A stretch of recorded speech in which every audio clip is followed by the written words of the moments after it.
Paytm account block है 2 महीने से। मेरी दुकान है और मैंने 1,000 रुपये कस्टमर ने डाले थे, उसके बाद से मेरा बैंक अकाउंट ब्लॉक हो गया है। लुधियाना साइबर सेल से ब्लॉक किया गया है और साइबर सेल वालों का कोई जवाब नहीं आ रहा है। मुझे समझ में नहीं आ रहा है मैं क्या करूं।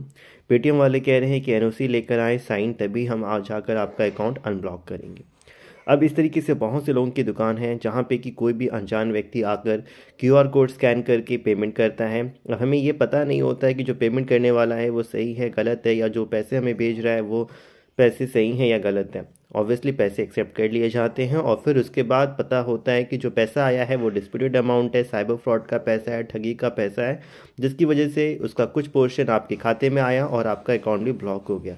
ऐसी ऐसी घटनाएं हैं कि जहाँ पे 1-1 रुपये की वजह से भी लोगों के अकाउंट ब्लॉक हुए हैं। 10 रुपये की वजह से, 20 रुपये की वजह से, 1,000 रुपये की वजह से, उनकी मेहनत की कमाई। क्योंकि पेटीएम जो दुकानदार है उनके ऑब्वियसली पेटीएम में हर रोज़ 5-10 हज़ार रुपये तक भी आते हैं। इस तरीके से 40-50 हज़ार रुपये, लाखों रुपये भी लोगों के फंस जाते हैं, जिसको लेके वो परेशान होते हैं।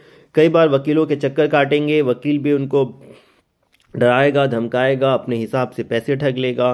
कई बार फिर पुलिस के चक्कर, पुलिस का भी डराना, कोई जवाब नहीं देना पैसे के लिए, आजकल परसों करना। यानी बंदा ऑलरेडी परेशान और हर कोई इस मजबूरी का फ़ायदा उठाने की कोशिश करता है। तो पहली चीज़ तो है कि आपको परेशान नहीं होना है, डरना नहीं है, घबराना नहीं है कहीं ज़्यादा, मतलब किसी को पैसे देने के चक्कर में। क्योंकि आपने जब कोई अपराध नहीं किया, पैसा आपका जेन्युइन है, आज नहीं तो कल खुलेगा।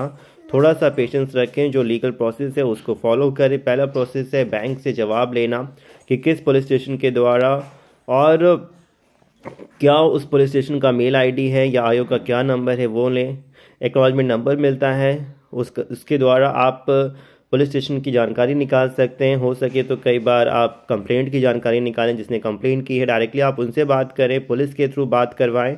और जो भी पैसा है अगर जेन्युइन है तो उसको रिफ़ंड करके, कई बार ठीक है हमने भैया कोई गलती नहीं की, लेकिन कई बार ना गलती होने की वजह से भी जो डिस्प्यूटेड अमाउंट है वो रिफ़ंड करके आप मैटर को बहुत ईजिली सॉल्व कर सकते हैं, या पुलिस को अपने प्रूफ दिखा के भी मैटर क्लोज कर सकते हैं। लेकिन आमतौर पे जो देखा गया है कि पुलिस यूं ही सब कुछ नहीं करती है। आउट ऑफ 100 केसेस में 10 ही पुलिस वाले ईमानदार हैं जो कि आपकी मदद करेंगे as per the legal process.